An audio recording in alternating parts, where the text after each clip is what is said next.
Today on the 75 podcast, I'll be joined by Josh Aciz.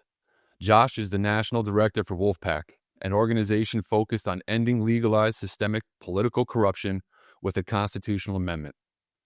In our conversation, Josh will share purpose and mission of the organization, a little bit of history, including some success stories and challenges, lessons learned. We will discuss the organization's strategy for success, including a recent rebrand, reorganization, and relaunch, and what it means for the future of Wolfpack. Lastly, we will get Josh's thoughts on the 75 in terms of the importance of coalition building and branding the money in politics issue. And maybe we'll find out if Josh would consider running for legislative office himself. Thank you for joining us and supporting us as we work to educate, inspire, and empower everyday Americans to stand up, speak up, and look up against big money in politics. This is the 75 podcast. Have you ever wondered how our political system became so intertwined with big money? Well, it wasn't always like this. Decades ago, there were limits and regulations in place to prevent corruption and ensure fair elections. But then came a series of pivotal court decisions that established that money equals speech, setting the stage for the wealthy to have an outsized influence on politics. It's no wonder that over 75% of Americans believe it's time to take big money out of politics. Join us as we explore how money influences U.S. politics in profound and sometimes unsettling ways.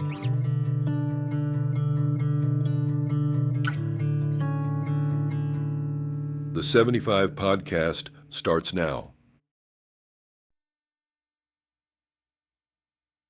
Welcome back to the 75 podcast.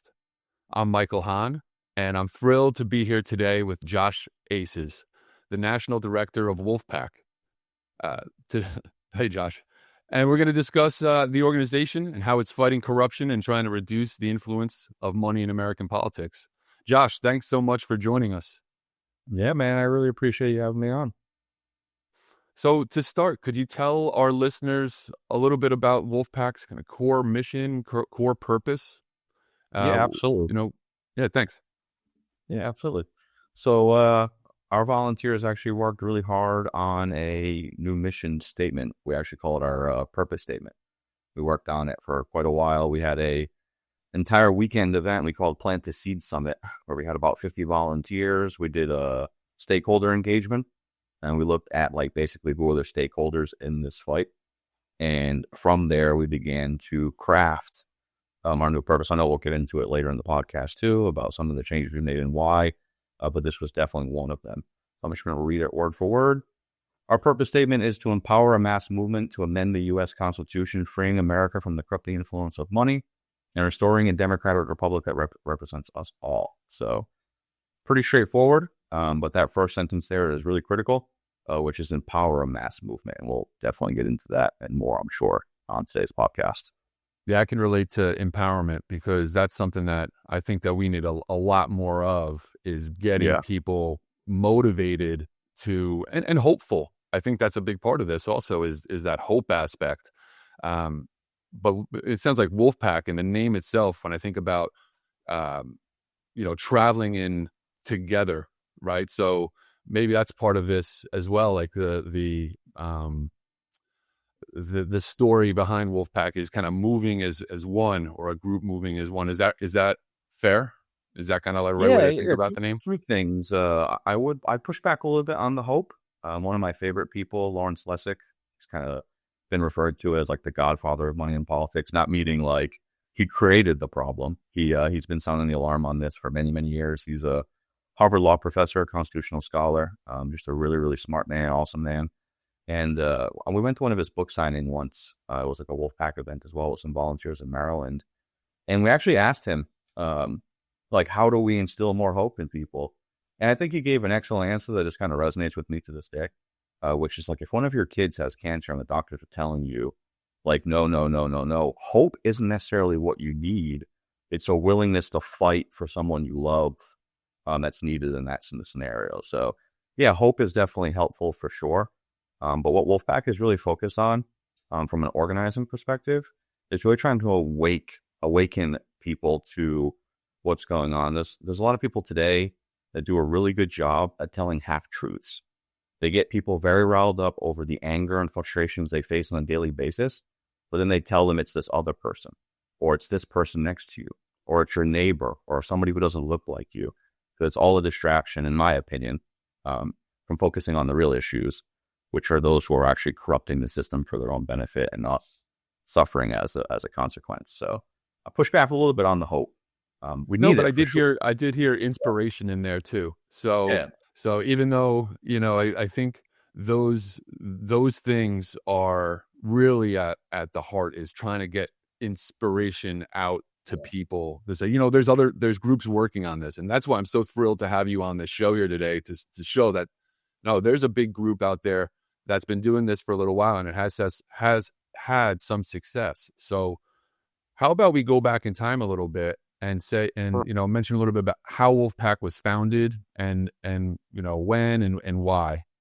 Yeah, for sure. So Wolfpack is a non-partisan organization, a nonprofit. We were actually founded by Cenk Uygur. Maybe some of your audience may know who that is. If not, Cenk is the founder of the Young Turks, which is the largest online news network. They have exploded in the last decade, starting off as very small in his apartment to having a studio and basically kind of having their own channel on Google TV.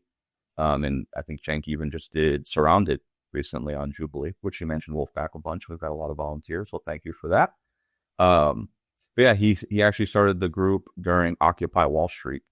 And one of the people he consulted in starting Wolfpack was actually Lawrence Lessig, and basically created us. The premise of the name, even though we've changed it slightly, he said this himself. You guys can actually see the video out there if you just Google Cenk, Occupy Wall Street, and Wolfpack. One of the main reasons why he liked the name Wolfpack was the idea that they're not coming for us anymore, we're coming for them. Basically just being more aggressive.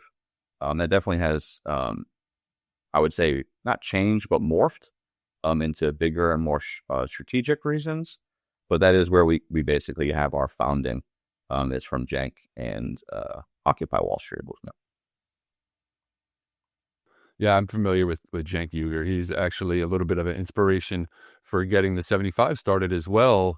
They had set up something called Operation Hope for some people to kind of get an outlet to work, to, see how we could address different issues. And that's what got me started on this idea with the 75. So yeah, so similar individual in the starting aspect of the two groups as well. It's interesting enough. Josh, what are some of the victories that Wolfpack has achieved so far? Yeah, so I actually started off as a volunteer for the Rhode Island team, just a regular dude, just kind of pissed off at the world. Didn't really understand what was broken about it. And then what I like to call the corruption connections kind of happened for me. And it's not to sound corny, but it is somewhat of an awakening. Like, once you realize that 90 to 100% of our problems stem from a corrupt, broken campaign finance system, that our representatives just simply don't represent us. And there's data to prove this. This isn't just a feeling. You can just tell every election gets more and more money spent. So I did this as a volunteer for a couple of years. I became the state leader with one of my closest friends to this day, Justin Rogues, who's actually a city councilor in Providence now. He was leading the team on his own for about a year or two. And then when I joined, we just hit it off. Like, our welcome volunteer calls are usually like 30 minutes. I'm pretty sure ours was like 3 hours. And then we had our first meeting. We started planning. We got a co-sponsor. And then the race was off. Like, all my firsts have been with Wolfpack. My first time talking to a legislator, first time knocking on doors, first time lobbying legislators, first time going to a committee hearing and giving a speech. I mean, you name it. The amount of firsts with Wolfpack that I've done here is pretty remarkable. And then after 2 years with Wolfpack Rhode Island as a volunteer, we were able actually to pass Wolfpack's resolution at the time. And then I just had the fortunate ability to be asked to work on this from a pay perspective versus as a volunteer. So I've been doing that now for about 6 years. I've worn multiple hats for sure. And then over that time frame, we've definitely seen some ups and some downs. We've seen states work together to, get these things done.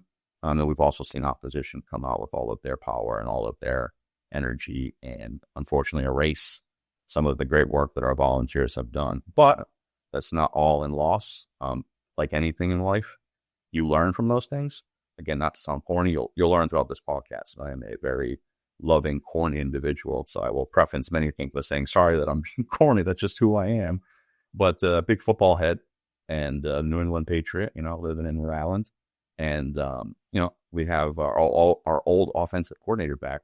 And one of the things he actually said recently was, there are no wins and losses. There's wins in learning. And I really believe that.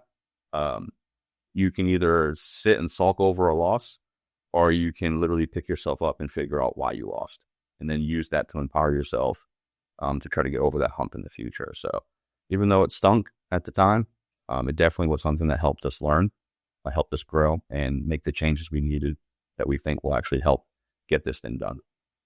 So what was the loss? So basically what we used to do before was very mobilization and tactical.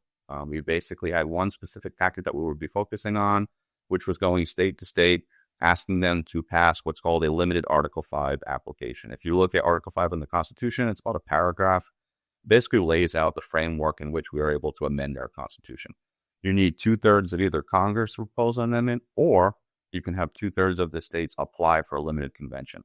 It's important to note that either way it's proposed, the ratification process is pretty identical. You have to have 75% of America states pass and approve an amendment, which is really high.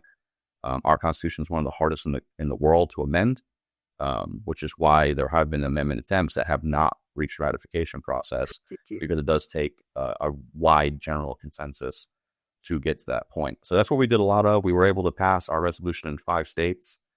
Historically, this is actually an effective way of pressuring Congress. As I just mentioned, we've never had an Article 5 convention ever. Every single one of our amendments have actually come from Congress. But this actually reminds me, Michael, of the time when I was in Tennessee, and there was a legislator kind of grandstanding, for the cameras and things like that, as they tend to do from time to time. And she was kind of blistering the volunteers, saying that we were doing this in a reckless way. Basically, why don't we just do this the same way all these other amendments have been done, which is through Congress? And to me, that is just such a perverse way of looking at history. This idea that, one day Congress wakes up and says, I'm going to be the good guys. That's never happened. It's always us, the people like this, doing podcasts, even though maybe they didn't exist before, but just basically getting together, working our butts off, and really forcing Congress to do what's right. That is history. That's how we've done this before.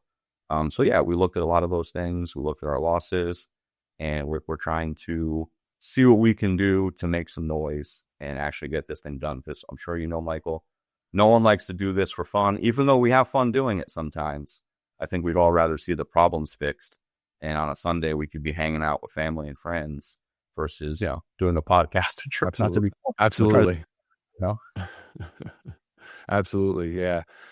That's the thing with this. We all have our daytime jobs, and then we're trying to do this on the side as well, almost as a mega hobby that, puts in a lot of time and effort to try to keep this ball rolling and growing so that we get more traction and kind of, say apply pressure, but get some pressure going so we can make change. And I love it that there's different angles that different groups are taking. And at the end, at the heart of it is a constitutional amendment, because that is the way to, I say, overrule the Supreme Court, the Supreme Court rulings, because we can pass state laws or federal law that have been, and we have done this, that have then been deemed to be unconstitutional based on some strange interpretation of the Constitution, right? And we can get into that as well. Money equals speech, but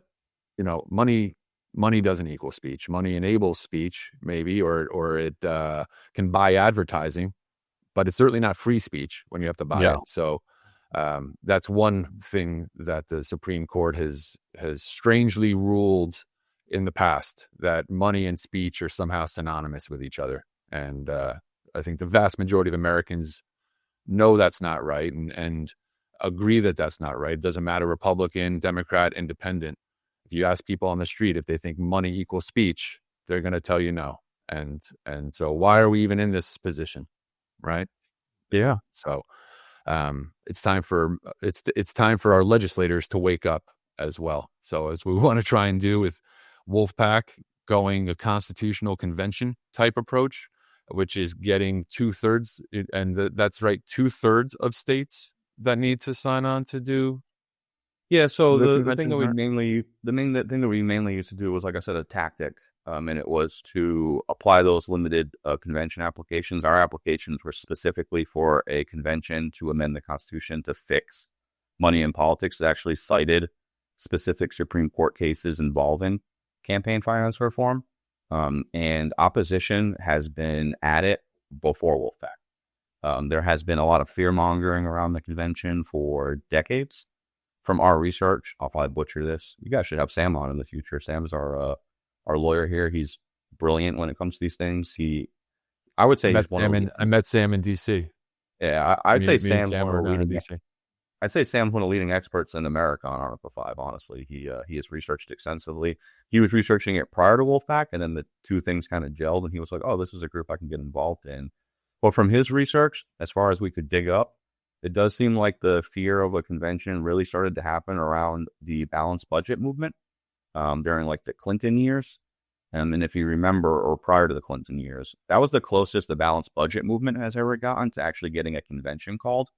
And some scholars, after researching this, actually contribute those efforts of getting that close to getting a convention called to kind of pushing Clinton to balance the budget. And, me and Michael on the older side, so some folks who are younger who might be listening to this, we had a balanced budget at one point, just so you guys know. Like, actually, we had a surplus. We had extra money. That is real. That was in the 90s. But a lot of scholars kind of credit the grassroots movement of pushing for a balanced budget amendment through the convention call that actually forced Congress to do this. And this isn't like hearsay. This has been studied extensively. Every single peer review report that has been done on the use of Article 5 has basically come down on the side that, yes, you can call one. Yes, they can be limited. And what I think is the most important takeaway from all the research is Congressional Research Service actually considered this a prodding effect. They basically said it is undeniable that throughout history when this has been used, yes, we've never gotten to a convention, but it has 100% forced Congress to take action. And there are many amendments, if you look throughout history. There are other things that people do, and we'll get into that as well, so you guys can understand a little bit of the adaptations of New Wolfpack. But it is undeniable that this pressures Congress, and it's been used in the past effectively to that degree. Yeah, well, hopefully it works again. Hopefully it works again this time, because I think our opposition, as this thing grows, we're it's moving in the right direction. Sorry, you were going to say? No, I was going to say, I don't even think I ever answered your opposition question, but that fear of getting to a convention, which is so debilitating for folks who do say they are in favor of getting big money out of politics. They do work in the area of cleaning government up, but they have opposed us and this effort vigorously. What are their motives? I don't know. That's for you guys to maybe look into and judge, but we've done a lot of homework. We've scratched our heads every time. We've had people in the past, this is no joke, guys. We had the Attorney General in Hawaii show up and bring in I think it was the Attorney General report that we were not aware of at the time. So because there's a time delay, Sam was actually able to see what was submitted for testimony while we were having a hearing. And at the time, our national director was on the ground, and he saw the Attorney General was going to be there with this new report. He read the whole report, and I'm not joking. We actually found that report made it the clearest possible that a convention can be limited. And the Attorney General goes on to cherry pick things from that report, because you guys know how peer review reports work. It's not one-sided. They are going to hear the other side and have that in their report. So when you conclude after hearing everything that it's not scary, it's not going to run away, but then you still cherry pick the parts that sound scary, it just seems disingenuous, and we've scratched our head every time as to why they're so opposed to this. I know a lot of groups tend to be more liberal in that field, And I do know that the groups have been using the convention call the most in the past have been conservative groups. So I think that whole right versus left, the other side is the enemy definitely plays into it. But yeah, we don't necessarily have that as our main goal anymore, but that's what we did before in the past. And opposition did not like it. So even though we were able to pass 5 states, what they do, Michael, is even a little bit more disingenuous. They basically go into states and they say, hey, you guys have a bunch of convention calls that have been on the books for a long time. You should just wipe your slate clean. And that's what they got a couple of states to do. They were basically like, hey, we're going to recall all of the previous Article 5 applications that didn't result in everything, have a fresh slate. And then unfortunately, gotcha. figured that in a couple of states that we had passed. So ours got kind of reversed in that process that they did. Yeah. And that's where we need things to kind of move quicker at times too, so that, and growing this organization almost, across the country at the same time would probably get to the better benefit. And that's what hopefully, I think your part of your strategy is this movement. And let's get into that though.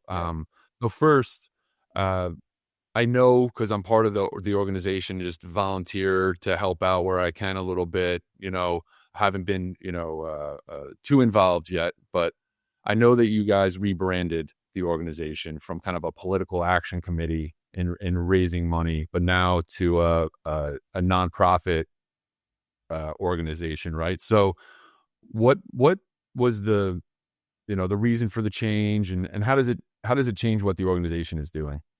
Yeah, appreciate that question. So, I was mentioning earlier, there's really no such things as wins and losses. It's wins and learning. So even though those scenarios where we were rescinded, we really looked at that situation and like, how can we get better?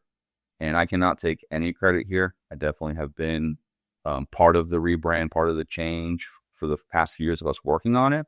I'm trying to help see those things through. But it was definitely our volunteers, Michael.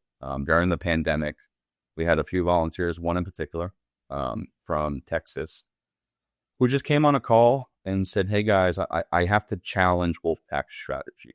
And no one has ever really done that before. And, we were open ears, and they just made an excellent case that if we think we're going to win in Texas by just getting volunteers trained and going talking to legislators, then we're just that's a flawed way of thinking. I think most people wouldn't rock the boat or push back in that way because they feel like many people may receive it as negative or abrasive, even if it's delivered firm. We did not at all. We listened more. And not only did they bring this concern to us, they also brought some ideas of things that they've been looking into, because they want to win, right? They didn't want to just say, hey, I don't know that this is going to work. They were like, hey, I don't know if this is going to work. Let me see if there are things out there that I can educate myself on and empower myself on to bring the Wolfpack that have worked. So long story short, we were kind of introduced more into organizing. In the past, we've used organizing like the word itself to kind of keep your spreadsheets organized, keep your volunteers organized, and like mobilizing them. But what we know now as organizing is 10 levels higher than what we thought it was before. We kind of made mobilizing our pedestal here at Wolfpack, and mobilizing does not work unless you have engaged, organized individuals. So she brought to us Jane McAlevey, rest in power. She actually passed away a couple of years ago from cancer, but she was a long living fighter for unions and for people. And she's written several books. Like Jane McAlevey, I encourage anybody to check her out. She's a warrior, awesome. There's podcasts she's been on, including she did a podcast like a little bit before she even passed, and just her doing that was so brave and definitely brought a tear to my eye. And one of the books we all read was No Shortcuts, How to Organize in the Gilded Age. And the way that she looks at it is basically from a progressive mindset, like she wants progressives to win. She wants those policies to win. And she just raises an excellent argument, which is if Democrats and progressives don't switch things up, they're never going to win. And she explains why. And she looks at it from a union perspective. And if she says, if you're not using union organizing, union tactics, union training to unite people from an emotional perspective and help unlock the anger that they have in a productive way, then we're going to lose. And she also makes an excellent case that the only individuals in this country right now who are doing emotionally based organizing is the right. And I think you can see that play out. Many of us who kind of watch politics religiously kind of see that playing out regardless of who you vote for, even if you're just independent like myself and you can kind of see the landscape. A lot of my Democratic friends are infuriated with Democratic Party and their decision making and the way that they're led. And I have some friends on the right who are also not happy with the Republican Party. So it's definitely both sides for sure. And then we just looked at all that. We went down the rabbit hole of Jane McAlevey. And I am a firm believer of everything happens for a reason. As we were going down this rabbit hole, one of our board members, who's very involved in organizing, she actually ran for State House. She's a rep in New York now, Jody Newell. She's awesome. Check her out. She brought to us a training that was going on that was hosted by Jane McAlevey, and it was free. It's called Organizing for Power. They do it every year. She does it with another nonprofit organization. And they do about 6 weeks of training. It's every Tuesday, like an hour or two class. They do 2 of them. And it's global, which is really cool. So you're on a call with people in Ireland and Europe, like you name it, all over the globe, fighting to build unions, fighting to bring power back to workers. And it just started to click. This idea that you could unite the country around one issue. I know I'm saying that now, and some people are like, dude, you're crazy. That's never going to happen. But when you think about the issue of money and politics and corruption, you could talk to the most MAGA person. You could talk to the most socialist person. They both agree that the system is corrupted. They both understand it has to do with special interests. Now, from there, it gets a little hazy and foggy, and then the dots get scrambled from there. That's because big money has done an excellent job at scrambling that information afterwards.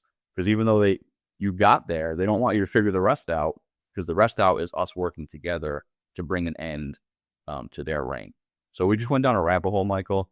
The pandemic really helped us because we were traveling all around the country. Like, that was the main thing we did. We went from state to state to help our state teams.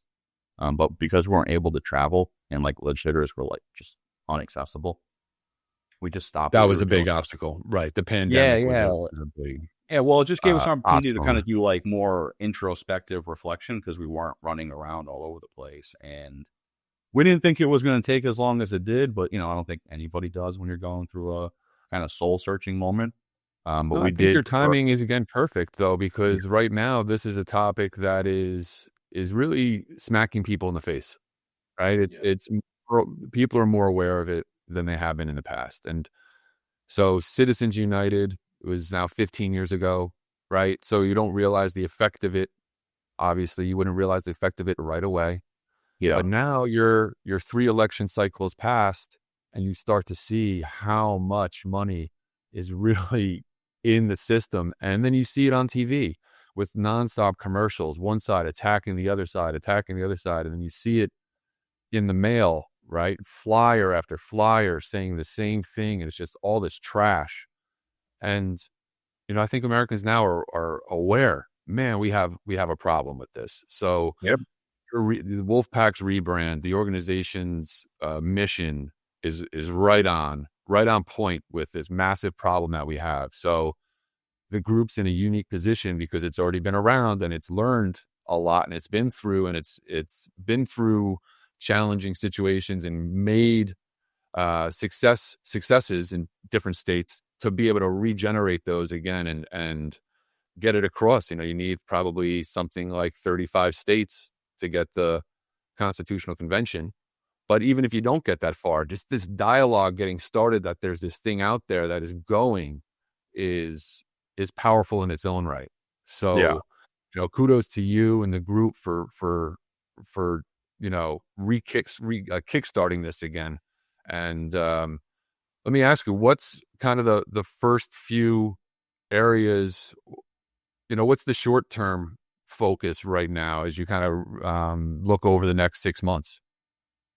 Yeah, so in that work, we had like this committee process that the volunteers led. And we basically interviewed all of our active people, which were about 150 at the time. So it took us a very long time. We came up with a really long list of issues, everything. I mean, issues from strategy in a big perspective to issues of like, hey, it'd be easier if these spreadsheets were easier to use for me to keep track of stuff. And we took all of that, gave it to these committees, and we gave them strict guidelines on if you're going to introduce changes, they need to be vetted and they need to be done in research. So we have these proposals that took us a lot of time to come up with and then get approved. We did consensus. We didn't vote. So if you didn't like it, we needed to work with you to address the things you didn't like. And then we would have another round of consensus. And then at that point, most people were like, hey, I'm cool with these changes. Let's adopt it. We made some pretty big changes as a result. One of them really focusing our strategy much more on organizing, uniting Americans in the fight for corruption. I think we all just took that for granted. When you look at Poland and it's like, oh, 75% of America think this is a problem. 80% of America thinks this is a problem. 90% of this, we're like, oh, that's the easy part, right? Everybody gets it, but they don't. Or at least they don't understand what to do next. And that's where the research that we did comes in big. We're here to win, right? No one's here just to do this. So we actually, in our research, looked at past historical movements. And we just looked to see, like, what did they do? And there are so many things that each one of them did that are so common. They used very similar tools. They organized. They united Americans around a common goal. They pushed Congress to do this. Congress didn't just wake up one day and say, hey, we're going to do the right thing. We made them do that. And that's really what we've adopted at Wolfpack, is taking responsibility for there to be an actual movement. Not making sure like specific legislation is getting passed or a specific tactic is getting done.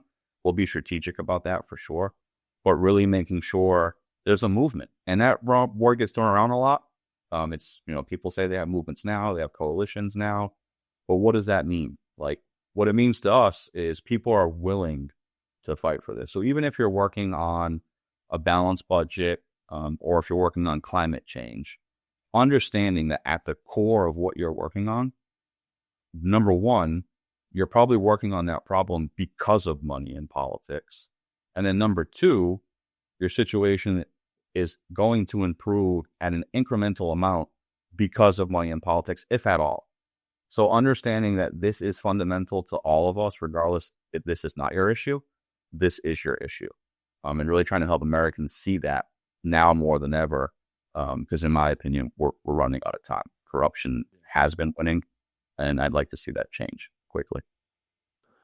Is there going to be a kind of a coordinated effort to go to the different state houses with the legislation that you're requesting for them to pass or to start the constitutional convention process, the limited constitutional convention process? Yeah, so we're not working on that specifically anymore. One of the things we learned at looking at past amendments is, yes, the convention tactic was used many times to pressure Congress, but it wasn't the only thing.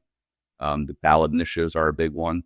Just state level legislation being passed is a big one.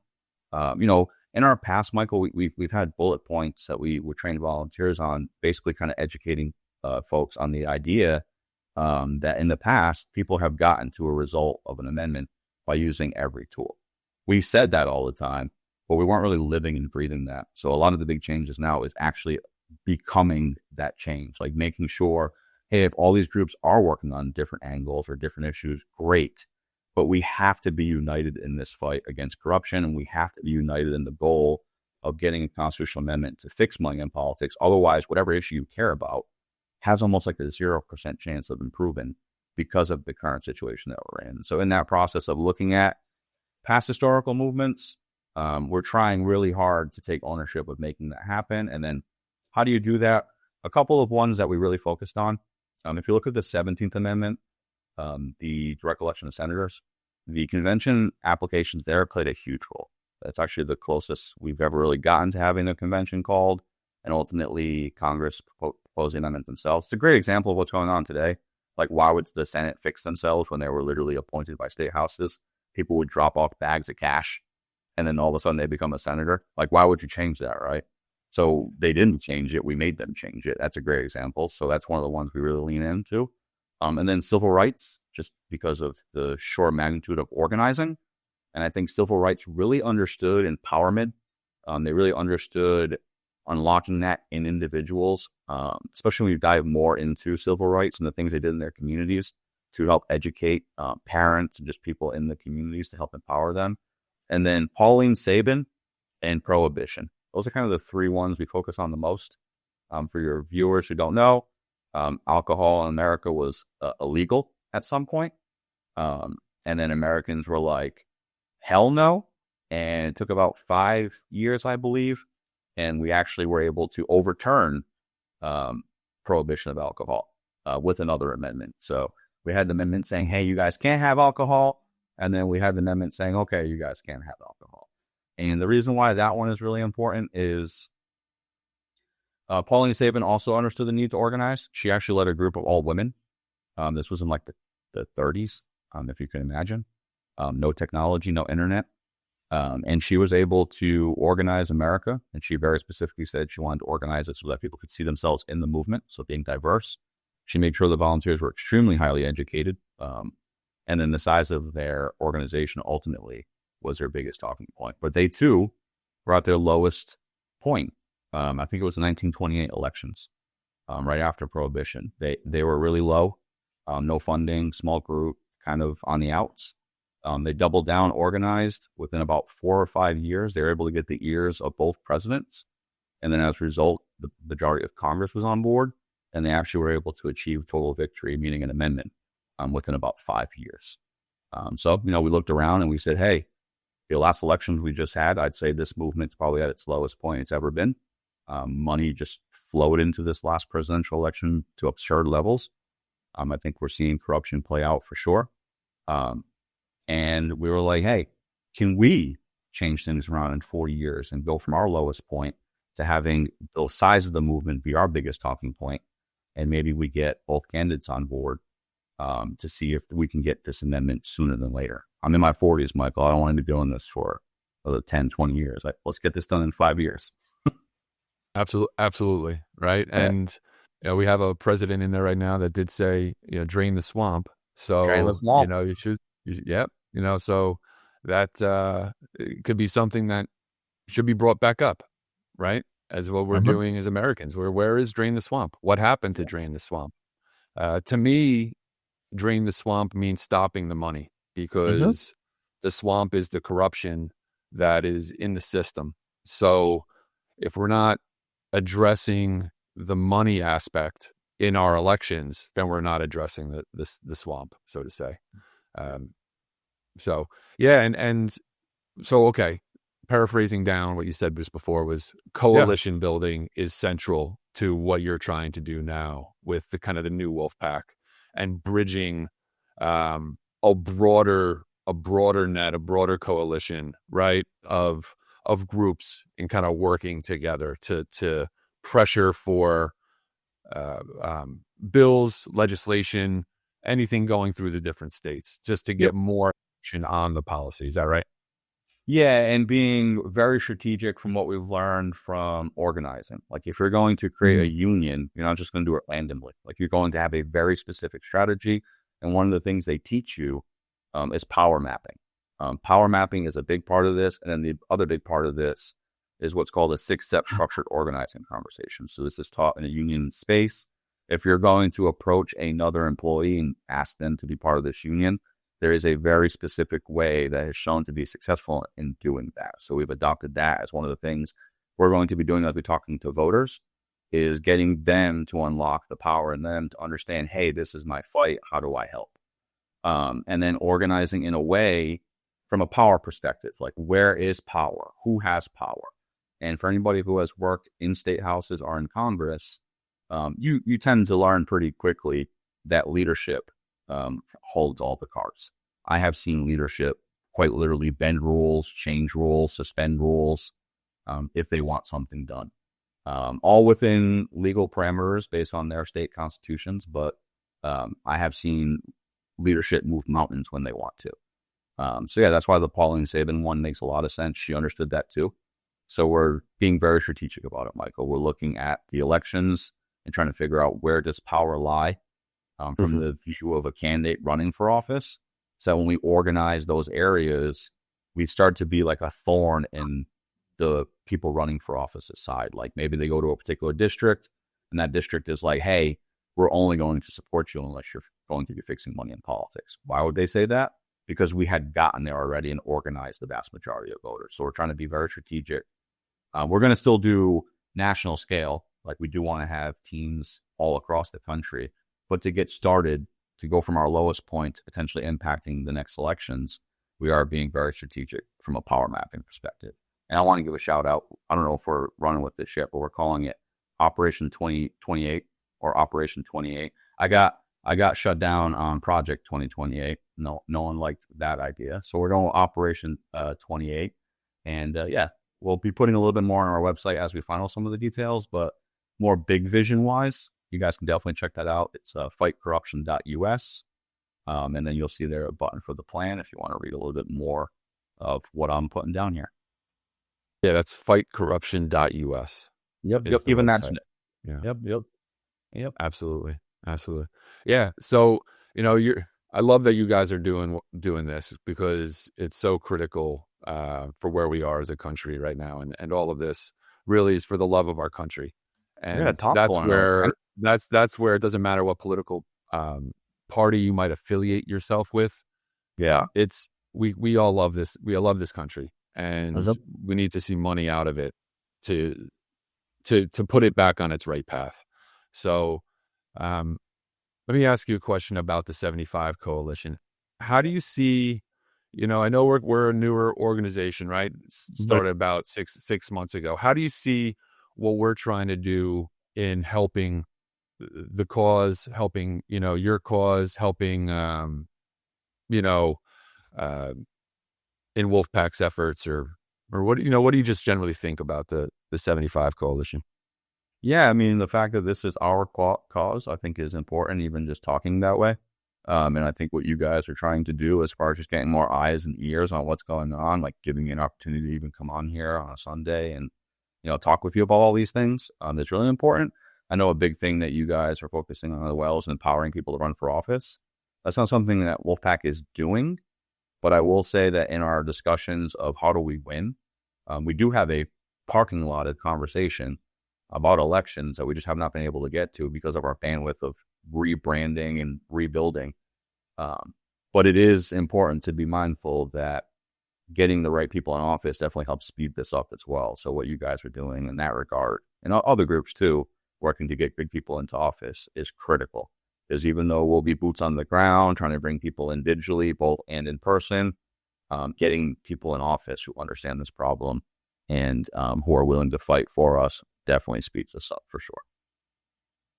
And I'd be remiss if I didn't ask this, but Josh, have you considered, or would you consider running for office yourself? You're in the heart of this movement here, and maybe getting you on the inside could be something really beneficial. I don't know. When I first got involved in this, I did definitely have an idea of running for office just from the perspective of maybe it's my own ego. Like you just see people in the job and you're like, what the hell are they doing? I could do that better. But that's kind of where it started from. Just being a family man, middle class my whole life, working class.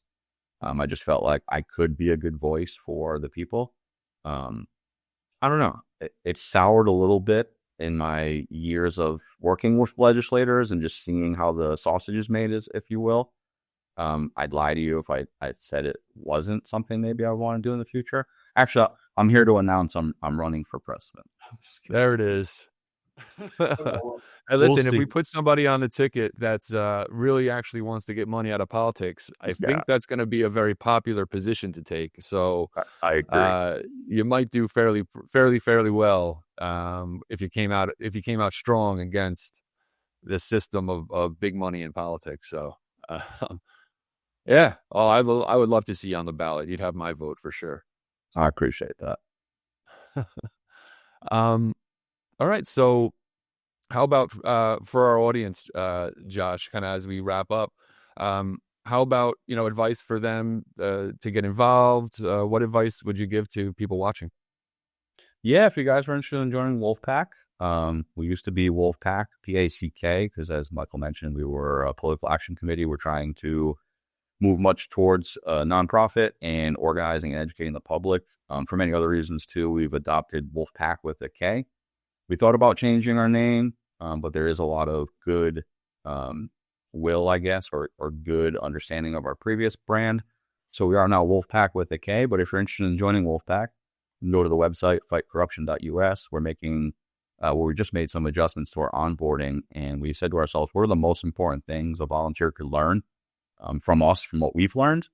And we've added that to our onboarding. So if you want to learn how to talk to somebody, we call it winning an ally, not an argument, because I think too many times we try to get into arguments and our ego gets in the way. I think you see that play out on social media all the time. And I think we're kind of pre-wired now to kind of fight with each other. So we have a training called WANA, which is winning allies, not arguments. And it quite literally teaches some of these 6-step structure organizing conversation on how you would talk to somebody and make their issue front and center of why they should be fighting to get money in politics. So it's not easy, right? You will be talking to, if you're a progressive, you may talk to a conservative. You might not agree on anything, but having the equipment and the skills to navigate that conversation and keeping it on focus to their issue, why it matters to them, and then connecting it back to this helps to unlock their own agency and ownership into solving this problem. So if you're interested in learning how to talk better to your neighbors and having a more civilized conversation with a goal of winning an ally, then sign up. If you want to learn more about organizing and power mapping and really understanding how to develop a strategy to get legislation passed in your state, we can go down that rabbit hole as well too, and sign up here, and we'll definitely help you with that also. I think it's an excellent point about learning how to, just have those conversations without getting stuck into a kind of an argument. Finding that commonality between your neighbors is so important to help promote your cause, right? To win that influence of the person. So, there's a saying that there's no winner in any argument, right? One person might feel like they won that argument, but what they just lost is maybe a friend or somebody's influence in that process. So, yeah, what you're telling us that Wolfpack can offer on the website is very valuable. So, I encourage everybody to take a look at that. Josh, thank you so much for sharing Wolfpack's journey, insights and strategy. Your dedication and the organization's dedication, these volunteers are inspiring, and the work you're spearheading is essential. So thank you. Can I get one last part before we go? Oh, absolutely. Yeah. I will just plead to everybody, stop fighting with each other. Okay. And maybe you're not, but we do have a tendency, and I do it too. I'm guilty of it. I need to get better. You get so worked up and animated about the things you care about. You do find yourself getting into arguments when you don't want to. And I just want to press on everybody that it's by design. This isn't me coming here with some grand conspiracy. Just look at who owns social media. They donate to politicians. They rig the system for their own benefit. So if you don't think they're going to use their own algorithms to get us fighting with each other, that's exactly what they do. It's they engage content by getting us fighting with each other. And it's like a double win for them because they get engagement on the front end. And then they get division and an opportunity to get what they want by driving through that division. So we really are trying to wake people up to the idea that owning the libs or owning MAGA or owning the other side is just ridiculous. And you're just playing to the hand of the corruptors. So help us, help everybody, just knock it off. And you can do that by learning some of the 6-step structure organizing conversation that will apply to help navigate those conversations. So don't fall for the trap. They want us fighting with each other. They know there's power in numbers. So let's get those numbers and let's get them trembling. Don't fight each other. The website's name. Corruption. Fightcorruption.us. Right. Yep. Oh, yep. So to our listeners, if you believe citizens should lead in fixing this political system, right? Head to Wolfpack's website, fightcorruption.us, and get involved. Thank you all for joining. And remember, we're doing this for the love of the country.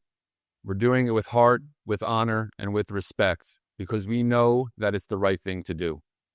And the 75 Coalition encourages you to stand up, speak up, and look up against big money in politics. This wraps up the episode of the 75 podcast, and thank you for joining. Take care. Yeah, everyone. thank you for having me. This was awesome. Have a good day, everybody. Thanks, Josh.